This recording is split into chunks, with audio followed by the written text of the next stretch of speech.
वैद्यकीय संशोधन भाग 3 हिंदी वैद्य दिलीप गाडगिल पुणे।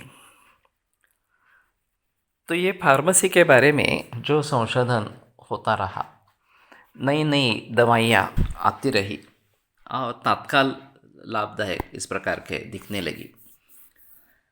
चाहे वेदना शमन की बात हो, चाहे बुखार की बात हो, आगे स्टीरॉइड्स आई तो तमक श्वास यानी कि ब्रोंकियल एस्थमा या फिर विभिन्न स्किन डिसीजेस वगैरह में उसका तुरंत फ़ायदा होने लगा। एंटीबायोटिक्स का तो प्रचलन था ही, और फिर आगे हार्मोन्स भी आ गई इस प्रकार से। तो इस तरीके से सिम्टमेटिक रिलीफ को एस्टेब्लिश करने में एलोपैथी सफल रही, और पूरे विश्व भर में उन्होंने इसके बारे में मानसिकता जताई कि बस और कुछ करना नहीं है, ये सिम्टम्स है तो ये सिम्टम्स इस दवा से चले जाएंगे, आपको तात्कालिक लाभ इस प्रकार का होगा और कुछ करने की ज़रूरत नहीं है, ना ही परहेज की कोई आवश्यकता है इस प्रकार से। दूसरी तरफ तकनीक बढ़ रहा था और उसमें काफ़ी डेवलपमेंट होती रही। शुरू में एक्सरे आए और फिर हड्डियों के बारे में, खासकर अगर अस्थिभंग है तो उससे तुरंत अच्छी जानकारी मिलने लगी, जो वैसे केवल हमारे हाथ के ऊपर निर्भर था, वो अभी यंत्रों के जरिए उसमें काफ़ी तरक्की हो गई।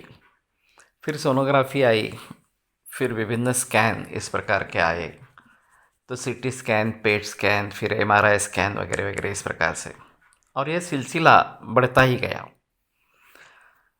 इसके जरिए सूक्ष्माति सूक्ष्म ज्ञान होने लगा सभी शारीरिक भावों के लिए, और ये जो एनाटॉमिकल अप्रोच था शरीर से देखना, ये और प्रबल इस प्रकार का हो गया। तो पूरा विश्व इससे स्तिमित इस प्रकार का हो गया, आश्चर्यचकित हो गया कि कितनी विज्ञान की तरक्की हो रही है।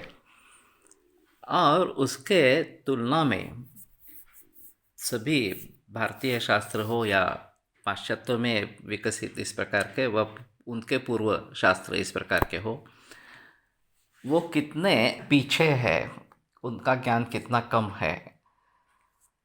तो ये जो आधुनिक विज्ञान है वैद्यक शास्त्र में भी, वो शालेय स्तर पर उतर आया, और शालेय स्तर से लेकर ही हमारी बुद्धि उसी प्रकार की बनती रही कि आधुनिक विज्ञान बहुत ही अच्छा इस प्रकार का है, और प्राचीन भारतीय शास्त्र जो है वो कुछ काम के इस प्रकार के नहीं है। फिर भी एक बात अजीब रही कि यहाँ वैदिक गणित कोई सिखाता नहीं था, लेकिन यूके में वैदिक गणित पढ़ाया जाता था। भारतीयों को भी प्राचीन भारतीय शास्त्रों के बारे में कुछ जानकारी नहीं है, जैसे आयुर्वेद है, योग है, या फिर चाणक्य की अर्थनीति है, वैदिक गणित इस प्रकार का है, स्थापत्य शास्त्र है। तो बहुत सारे इस प्रकार के भारतीय शास्त्र है जिनके बारे में हमें कुछ पता नहीं है। भारतीयों की अगर ये स्थिति है तो विदेशी लोगों के बारे में क्या कहना इस प्रकार से।